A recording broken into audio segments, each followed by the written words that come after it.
Karatia Anani Vamerchavia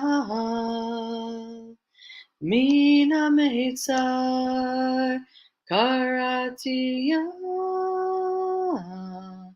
Anani Vamerchavia Aidam Oh Oh, yaidam badaidai, yaidaidai, yaidaidai, yaidaidai, yaidaidam. Mina mehitzar karatia. Anani Vamerchavia Mina Meitzai Karatia Anani Vamerchavia. Boker Tov, good morning. It is a sunny morning, which is lovely. Still crispy and brisky, but hey, the sun is shining, a little less dark, a little less windy. Mostly that. I did a funeral yesterday, and even in the dead of winter, it was definitely colder than any funeral I've done in a really long time. That wind that is whipping through the cemetery on a cold day is terrible. No one wants to be in the cemetery to begin with, and it was freezing, and it was just so windy. So today is a better day, and we always look for what is better. So I was thinking about what to share today, and I thought about how we talked so deeply about the attributes of mercy and forgiveness, but what was any of that for? So if we rewind back for a second, we can't talk about Parshat Kitisa without really talking about what were we asking forgiveness for? Like, what was the issue that was happening? And to speak of this portion without thinking about um, why Moses was, even going up the mountain, why there was an interaction with God, why the people were in trouble or asking for forgiveness, or why Moses was asking for forgiveness on behalf of the people, is to remind ourselves of this golden calf. And so most often that's the only thing people talk about when we get to this parsha. But the truth is there's so much more to it, as we've learned this week. So this week's portion actually begins with instructions. Well, there's always what we're supposed to do, right? And so the instructions were to take a census of how many people, where they're from, who they belong to, essentially, and that a half a shekel contribution needed to be collected from all of the Israelite adults. And then from there, more instructions, of course, for making worship tools, implements, things for the Mishkan, for the tabernacle. And then finally, God says to Moses, this is the importance and the holiness of Shabbat. So some of us may recall ourselves or ancestors arriving at the Mishkan or the tabernacle or the sanctuary or the tent of meeting or the temple or the synagogue, that the shul that they may have attended with their ancestors or themselves. And before Shabbat would come, you would put tzedakah, charity, money, in the pushka or in the tzedakah jar or in the box or in the whatever container vessel that was. And that was like your offering. In order to get closer to God in the olden days, in Torah time and biblical time, it wasn't that we were these holy daveners It was like you brought something of your own as an offering. And that's how you got closer to God. Well, now we daven, now we do tzedakah, now, things. I'm not bringing a goat when I go to services. Um, I'm bringing myself. Sometimes we're bringing tzedakah, sometimes we're bringing other things, but the offering was different. But the most famous part, or well known part of this story, is the story of the golden calf. And so the people, we're Jews, we complain, right? All humans do, but as Jews, I think we're whiny and kvetchy all the time. So Moses is delayed on the mountain, and the people, the Israelites, decide that they should make a statue. And it was this form of liberation. It's very different nowadays. You don't get what you want, or you can't wait for what it is, and so you make a hasty decision. But this was a concept. This was like we're stepping out of the boundaries of how closely we are following the narrative of what it is that Moses has transcribed, transpired, transmissed to us from God. But hey, if Moses isn't coming back, then we got to do something. And so Aaron, or so it is said, that Aaron was in cahoots or in cooperation with this building of the statue of a cow, a calf, a bull, whatever animal it was. And so God and Moses are so angry with the people. And then Moses, in his anger with them directly, also prays on their behalf. You are so terrible. I pray for you. Incidentally, I think many of us in these moments, in today's time, in our moments of anger, with all that's going on in the world, I don't know. I find myself sometimes, and maybe you do, or maybe you don't, maybe you're the exact opposite, but this reminds me of a teaching, to my own self, which is, do we follow the ways of Moses, or do we recreate and apply what Moses has taught us to what we're doing today? Or do we go the opposite direction? And that is, I pray for the moral compass of those whose compass seems to be non existent. I pray on behalf often of those that deserve punishment because, like, where is their brains? Like, what are they thinking kind of feeling? And so that brings you to where we are today. Where does it come? Where do those attributes, where does that God saying to Moses, you're not going to see me, happens after Moses is so pissed at the Jews for doing this and goes up the mountain again to reaffirm the covenantal agreement, the commandments with God. And that is when that unique experience happens. God shows God's self, but only the back, not the face, to Moses. And in so reaffirms the agreement and the stipulations and the detailed account of what is expected. In this parsha, it says, do not make for yourself any molten gods. Every time I hear the word molten, I think of like the best dessert at any restaurant is like not for all people, of course, people don't like it, but a molten chocolate cake, the melting and melding into something else. Don't make for yourself anything that is molded into what is different than what should be, right?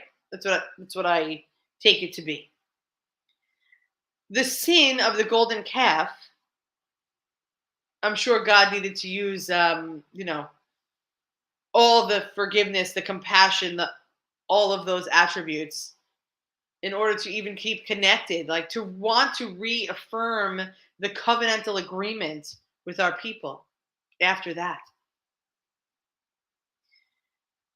revealing those attributes of mercy and forgiveness, but also being strict in, I'm going to remind you of what is expected. Can you observe what's here? Stringent upon nothing is to resemble worship other than the connection with God. And so after they build this idol of gold, the reminder is that there must be no physical representation of divinity, of connection with God, of God. There's no picture of God. There's no statue of God. And, in other religions, there are idols. You go in a Greek church and you see all along the walls, and they pray to this one or that one, and that's their belief.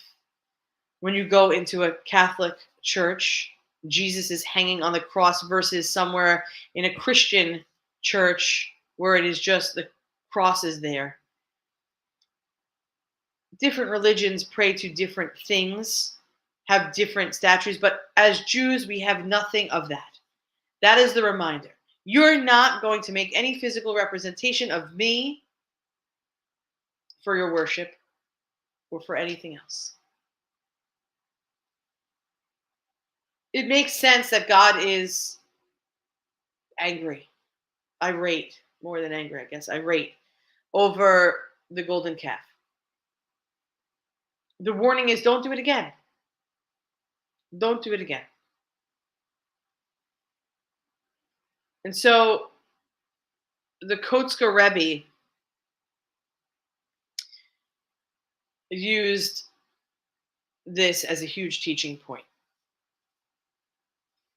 Limiting the representation of the source of all doesn't necessarily mean building something physical. Do not make for yourself any molten gods. Do not make for yourself a God that is fixed in form, unchanging routines.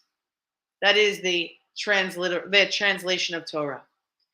So the point I think that Kotzker was making has a lot to do with religious life today, right? If let's just say, I'll do it for myself. I'm 46 years old. Is the concept that I have of God at 46 the same as I did at 15? I hope the answer is no. Even though we're not supposed to be changing, right? Molten, though it's not in physical presence of statue, right? If I had the same conception of God at 46 as I did at 15, something isn't right. Because our own experience of spirituality and religion and connectivity needs to grow and change over time.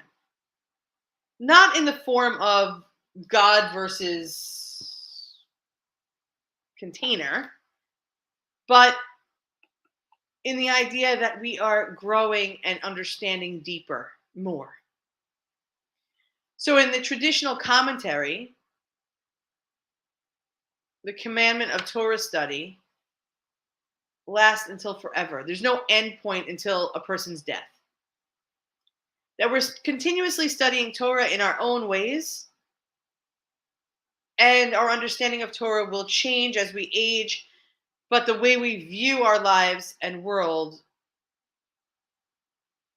can change if we never stop viewing it from the perception of a sacred text comes in and there are prisms around it. Meaning, if we're standing in the same place and we're in a circle and here's that sacred text, the prism, the light that comes from it, the light that we bring to it changes. If I'm on this side and you're on that side and we're looking at the same thing, we're going to see something totally different because we're on different sides and different perspectives and different lights and different, coming from a different place.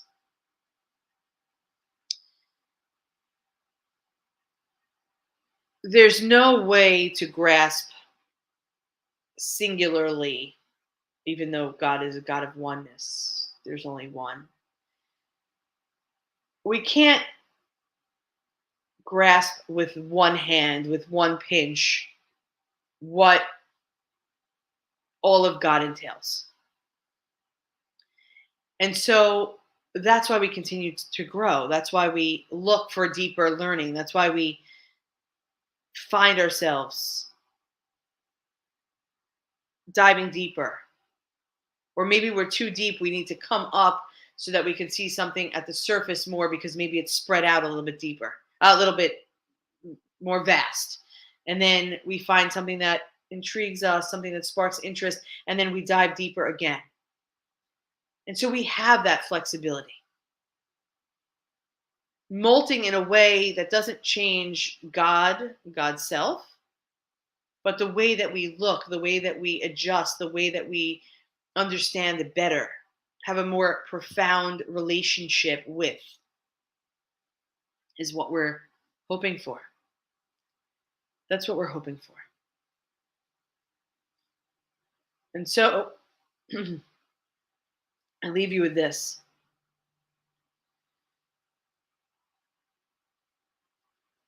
If